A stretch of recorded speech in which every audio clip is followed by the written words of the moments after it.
Hey everyone! I can't actually see the screen of my phone to know whether you can see me or not. I think you can. I'm just gonna kind of cross my fingers and hope for the best. I wanted to share something with you, something that I experienced on Thursday. It was Thursday morning.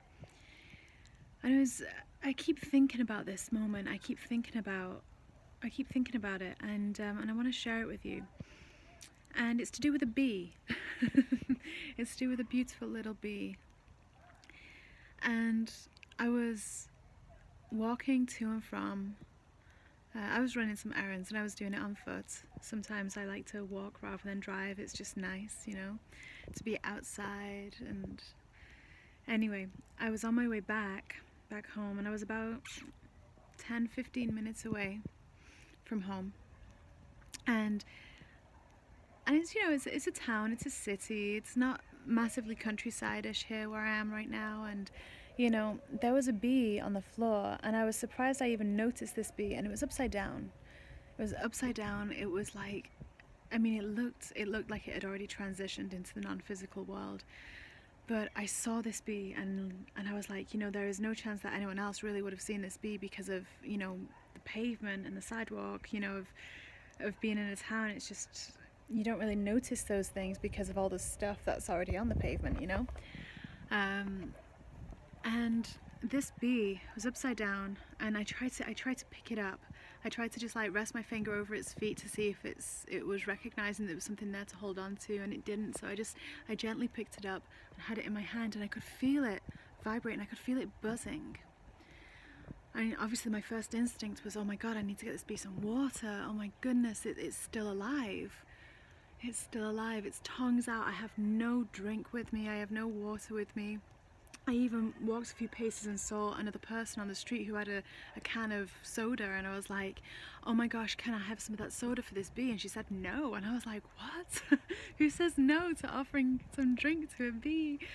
It's probably would have been for the best anyway, because it was soda, you know. So, but anyway, I even, like, you know, because as humans we have liquid within our body, so I even spat into my hand to see if it would help just keep the bee alive. And you know, there's always divine order to everything. And I got this bee home. I went very quickly home, and I got straight in, and I have some very sacred honey at home that I only really use for initiation and ceremony, and when I'm doing a very powerful type of healing with someone. And it feels very, very potent, this honey. So I was like, okay, I mixed some of this honey in with some water, and I placed and you know, and I stood the bee up, and it was still kind of, two of its legs were kind of moving. I could still feel it buzzing, you know. And all the while as I was walking home, I was like calling upon the archangels, you know, Pramiliac and Felier and Ariel, and you know, I was just, and the Fae. I was just calling upon every source of energy that I knew would be able to help this beautiful bee. And I could still feel it buzzing in my hand, and my hand was cupped so it didn't blow out of my hand, and just to keep it a little bit, you know, sheltered, and I could feel the reverberation of this bee. So when I got home, I placed it on something, and I put this water, a little bit of this honey with the propolis in, you know, mixed it in with it, and I even propped the bee up, because I was like, oh, I don't want the bee to be flooded in this water, because I don't actually know how bees breathe. I then researched it, and apparently it's from the back of it's kind of like a jet stream. But I propped the bee up on like these toothpicks. I kind of made like a little platform for it, so that its tongue, which was still stuck out, could just rest in this water, and if it was meant to survive it, it'd start drinking and it'd be okay. But it was such a moving experience for me. And it's so funny because, like, when I was walking, I could feel the energy of bee. I could feel the higher self of bee. Now, we don't always feel like animals have higher selves, you know. It doesn't necessarily always come into our consciousness, right? It doesn't really always come into our kind of periphery that, oh, you know, this animal actually has a higher self, a higher purpose, right, that isn't actually associated with us as the human, you know. And for so much time there's been this hierarchy, right, of the human species, and how science has said, well, we're the top of the food chain or whatever. And I'm like, actually, without the other the other beautiful sacred creatures, there would be no food chain. We would not be here, right? And especially without bees, we would not be here. And I just found it so sacred because I could feel, and I was getting emotional as I was walking home, because I could feel higher self of bee saying, it's okay, I chose you to have this bonding experience with, and I didn't understand why. I was wearing sunglasses, which I was happy about, because when I was walking home, it was like tears were starting to stream down my face, because I started to realize that this bee was not going to make it. And when I say not going to make it, not going to remain in the physical, it's going to move to non-physical. But I got it home still. I did the honey, the water, I propped the bee up. I even played bee music, like live bees music next to it, so it would feel like it was surrounded, you know, by its species, by love, by that healing vibration that bees offer us. It's so healing, that vibration of bee. And and the bee is a symbol of many ascended beings as well. Isis, a symbol of Isis, you know. It's the path of bee, which is part of the rose lineage, you know. And the very sacred initiations that bee priestesses would take people through. And I felt like I was going through this initiation in my from this bee.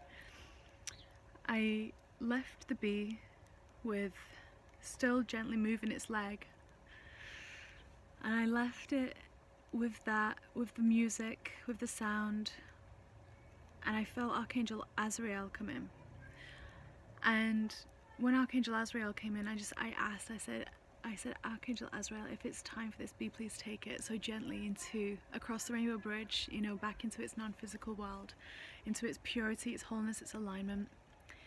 And I was guided to leave the bee, leave it be, leave it on its own just for a moment, and that I'd done all I could do. So I went upstairs and I recorded the meditation video. I think it was day 26 or something. You'll probably see it because I speak about this bee at the end, very briefly.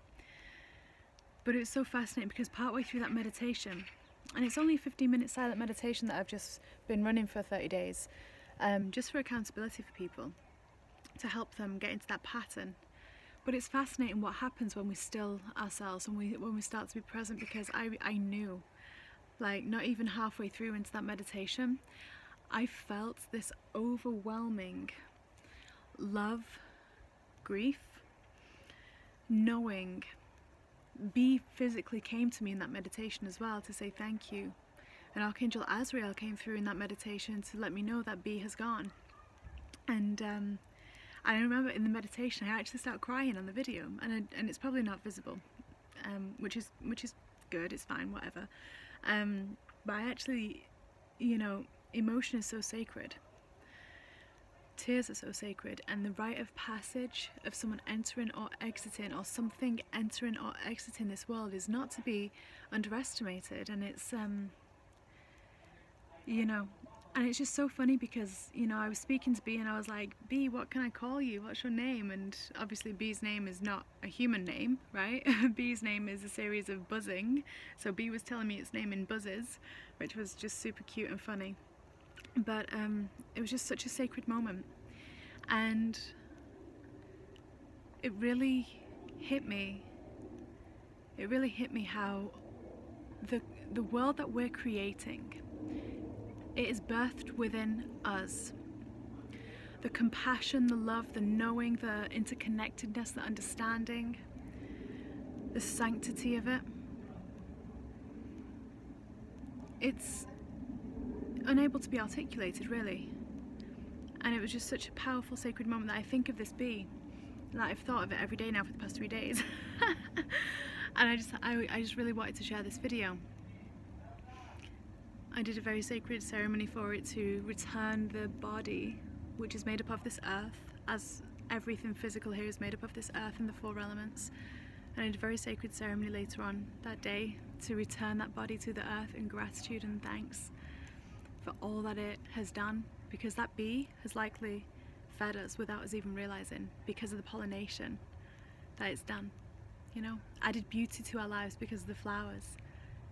And although we didn't know Bee personally, I still felt so deeply moved.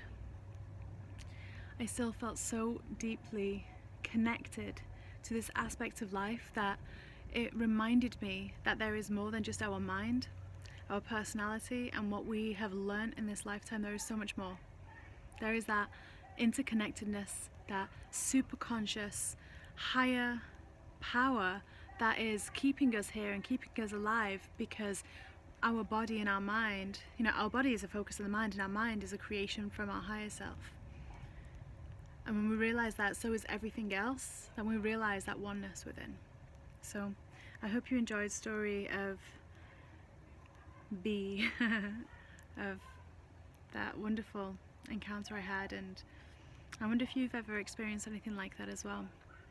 Just so deeply moving. I feel like that bee is just like in my heart right now, you know?